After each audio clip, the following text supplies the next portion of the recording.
எவனுமே நல்ல படம் நடிக்க மாட்டேங்கிறாங்க. நமக்கு நல்ல படம்னா இப்போக்கி டூரிஸ்ட் ஃபேமிலி, குக்கு இதுதான் நல்ல படம் லிஸ்ட்டுக்கே நம்ம சொல்ல வேண்டியது இருக்குது. புரியுதுங்களா? நீங்க சொன்னீங்கல்ல ப்ளூ சட்டை மாறன். அவர் கூட ரேரா தான் நல்ல படம் வருது, நல்ல படமா இருக்கு, நல்லா இருக்குன்னு சொல்றாருன்னு சொன்னீங்க. டூரிஸ்ட் ஃபேமிலி சொன்னீங்கல்ல. அதுக்கு அவர் பண்ண விமர்சனம் பார்த்தீங்களா? ஆக்சுவலா எல்லாருக்கும் ஒரு ஃபீல் குட் மூவி. படம் நல்லா இருக்கு. குடும்பத்தோட போய் பார்க்கலாம். இந்த படத்தை கொண்டாடலாங்கிற ரேஞ்சுக்கு எல்லாரும் பார்த்தவங்க எல்லாருமே சொல்றாங்க. ஆடியன்ஸ் போய் பார்த்தவங்க வரைக்கும் சொல்றாங்க. என்னோட கருத்து கூட படம் நல்லா இருக்குன்னா. ஆனால் அவரு எதுக்கு இந்த கதை நகருது, எங்கே போகுதுன்னு தெரில, கனெக்டிவிட்டியே கிடையாது, இது கதையே கிடையாது அப்படிங்கிற ரேஞ்சுக்கு அவர் பேசியிருக்காரு. இல்லைங்க, அதாவது அவர் வந்து ஒரு செட் ஆஃப் ஆடியன்ஸை உருவாக்கி வச்சுட்டாரு. அவர் வாயில இருந்து நல்லா இல்லைன்னு மட்டும்தான் வரும்.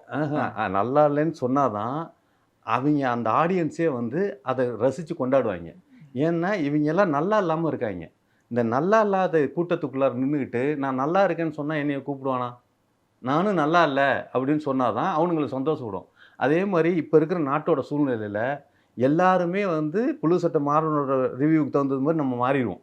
எல்லாருமே தப்பாக ஆயிடுவோம். அதனால் அவர் தப்பாக சொல்கிறாருங்கிறதெல்லாம் இல்லை. அவரோட இயல்பு அது. அவரை மாற்ற முடியாது. நம்மளாக மாறிக்கணும். அவர் தப்பாக பேசுவார்னா தப்பாக தான் பேசுவார், நம்ம கேட்டுக்கணும்.